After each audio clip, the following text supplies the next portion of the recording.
Have you ever wondered why two people can react differently to the same situation? Why one person might seem to enjoy conflict or seek it out and another person avoids it at all cost? Why do some people chase love and other people run from it? Welcome to my audio diary where I talk about my thoughts. Join me, Catherine, as I navigate thoughts about life and relationships, dating and God, mental health struggles and motherhood, and all things feminine energy. I firmly believe that those of us that are on this self-help journey are just desperate for wisdom, guidance, direction, just any answers. So I'm happy to share any wisdom that I find along the way, but I'm just more happy that you're here and that we're doing this together. So let's get started.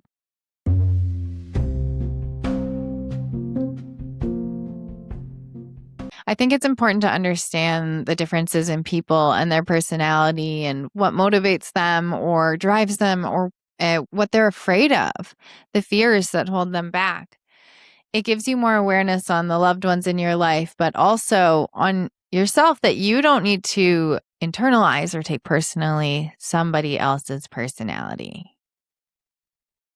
Welcome to another episode of my audio diary. My name is Catherine Kleiss, and today I want to talk about the Enneagram personality. There's definitely different personality tests out there. There's a lot of types. There's the Myers-Briggs, which is those 16 personalities. I'm an ENFJ. In school, I remember learning about the big 5 personality traits, things like agreeableness or conscientiousness, neuroticism.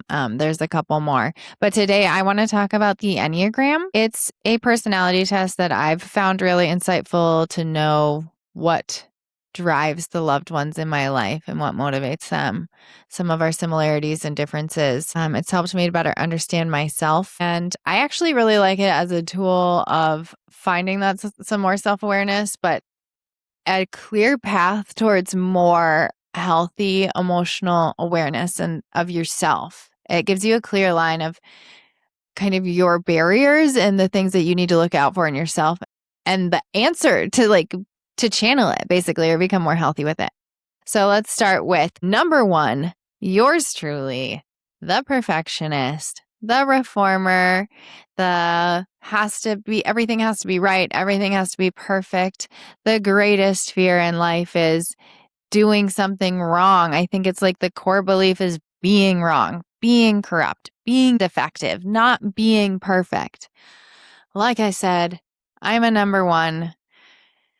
It's a lot. We're critical. We're critical of ourselves, of our others, but there's a lot of strength and weakness that comes with the number 1, the perfectionist. So some of the good things about the perfectionist is that they're loyal, dependable, reliable, good attention to detail. I think the book says these are the people you want as your doctors and your lawyers, and they are organized and take care of things. Like I said, dependable, reliable. So you like that. This bar for perfectionism can be hard to live up to for themselves, but also for others. Kind of seeking out what needs to be corrected and fixed within the room or the home or liking things a certain way. It can be a lot. I think that's the holdup in relationships with the one is just the difficulty relaxing and receiving criticism and not being perfect. But it's important for the one to embrace grace over perfection. Let's talk about the number 2, the helper. The helper's so sweet. They are very nurturing, caring. They like to do for others. They think of others. They're compassionate. They do this. What motivates them is the core desire to be loved and needed. And so that's how they show love, right? And so on the other side of that, our deepest desire is our greatest fear. And so that's to be unwanted or not worthy of love. So in relationships, they're caring, generous, and encouraging. The thing with 2s, though, is they can keep score sometimes. So I believe the example in the book that I read was if a 2 were to clean the house set up candlelight or make dinner or buy flowers or something, and you as their partner were to come in and maybe just not see it right away or have a long day, be stressed, like not be able to fully appreciate all of this like generosity that they're giving you, they can really internalize that and keep score of that. So with the two, it's important for them to like work towards giving without expectation. But obviously, to an extent, we should all have an expectation of human decency. Like, I'm not saying to go marry a narcissist and just like give, and get abused and be a doormat. That's not what I'm saying. 3s, the achiever.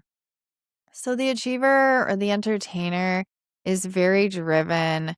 They are ambitious and goal-oriented. They're motivated by success and achievement and being valued and succeeding.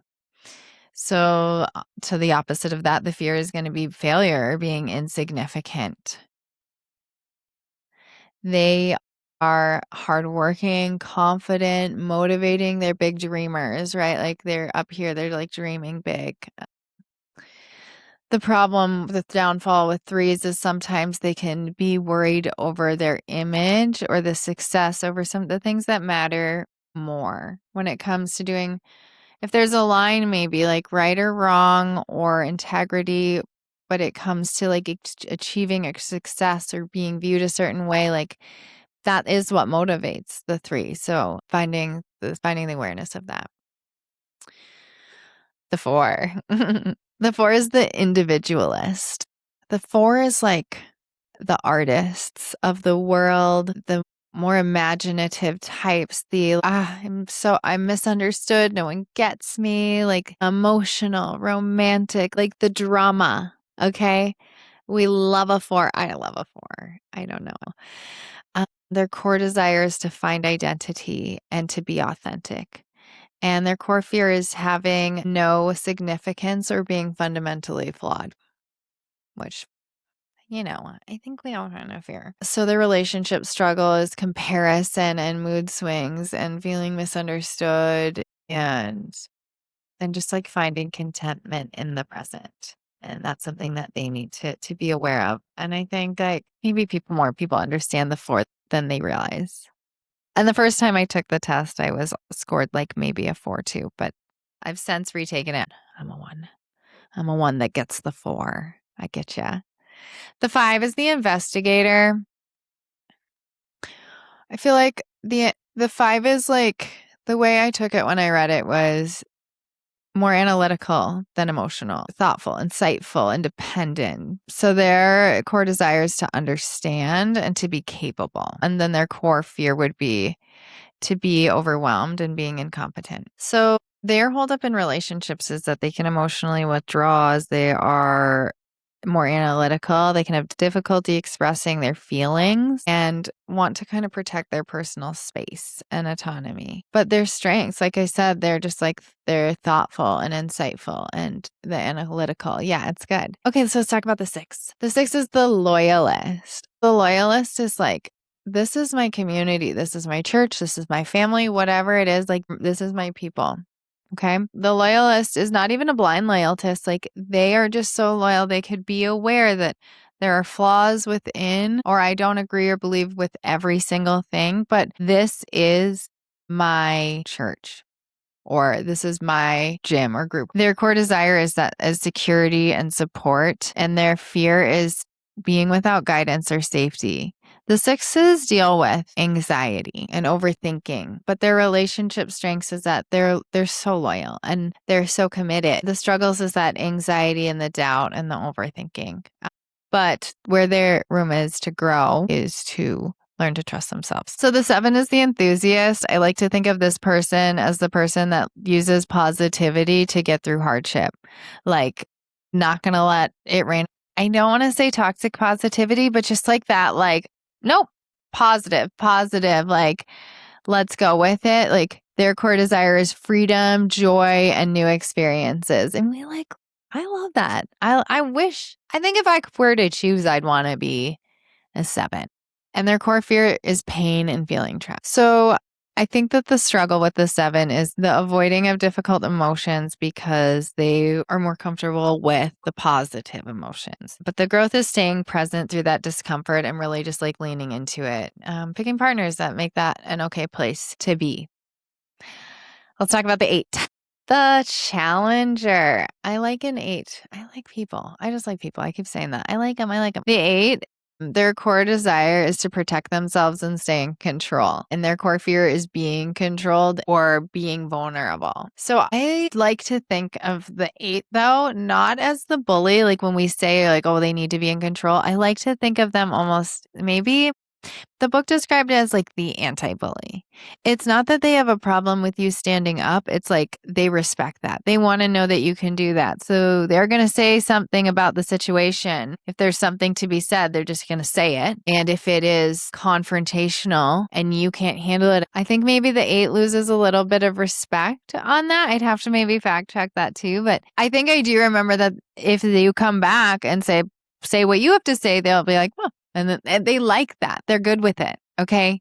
So it's a little bit different than you think. They don't like seeing other people they like taken advantage of. That's a fear. Like they want people to be able to protect themselves. Their strengths are that they're protective and honest and strong. But their weaknesses, the relationship struggles is that control and difficulty showing emotion. Let's see. 9 is the peacemaker. The peacemaker's core desire is just peace and harmony, and their core fear is conflict and separation. So their relationship strengths are that they're accepting, calm, supportive, but their struggle is the self-neglect. They will neglect themselves to make their partner happy and avoid conflict. And they struggle with indecisiveness too, because I think genuinely they just want the peace more than anything. That the decision probably is, it's more like, what do you want? They just struggle with that decision. So where their room to grow is kind of finding their own voice. Anyway, these are the 9 personalities. When it comes to them, they're also categorized in a different way, like an emotion. You'd have to look more into this book and take the personality test for yourself. I truly think it's really interesting and so insightful and helpful for me in my relationships, just to understand what motivates them and what they're afraid of. And so I can protect that and love that better, but also so that I can explain to them where I could be loved better, my areas for growth, and what I'm working on. That's all we can do in a relationship. The other thing that the Enneagram does, it has wings. So you swing to a consecutive number where you also have some traits from the number next door. You swing one way more than the other. I'm a 1. I could swing towards the 9 or the 2. So I could swing towards the peacemaker or the helper nurturer. I swing towards helper nurturer. I'm a 1 wing 2. As a 7, you could be a 7 wing 6 or a 7 wing 8, etc. So it's just the whole thing is really interesting. And I think another area I like about it is that it accounts for unhealthier versions of you. It's almost like a ladder of kind of what it looks like, what your personality looks like in a more unhealthy manner, unchecked, still working on it, kind of regular, the ordinary, but then a self-actualized, like we're really rising above and feeling pretty healthy and in a good space. And it will break that down for you. Check it out.